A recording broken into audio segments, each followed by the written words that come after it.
আজকে ঘুরতে বের হয়েছি। পঞ্চগড় জেলার সম্পূর্ণ এলাকা আমরা ঘুরবো, কিন্তু আমরা এক জায়গায় এসে থেমে গেছি। ব্রিজ সেখানে ভাঙ্গা, বর্ষাকালে, এই জন্য প্রচণ্ড বর্ষাকালের কারণে ব্রিজ ভাঙ্গায়। দেখেন চারিদিকে, দেখেন পরিবেশটা, রাস্তা।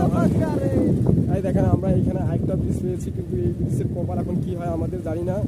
ব্রিজের একটু উঁচু নিচু দেখা যাচ্ছে, কপাল ভালো থাকলে না, ব্রিজটা ভালো আছে দেখা যায় কি হয় আমাদের কপালে, কি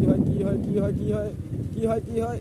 আর আমরা ব্রিজ ভালো পেয়েছি, কিন্তু ব্রিজটার কন্ডিশন তেমন ভালো না। কিন্তু আমরা পার হচ্ছি। এই দেখেন ছোট্ট নদী।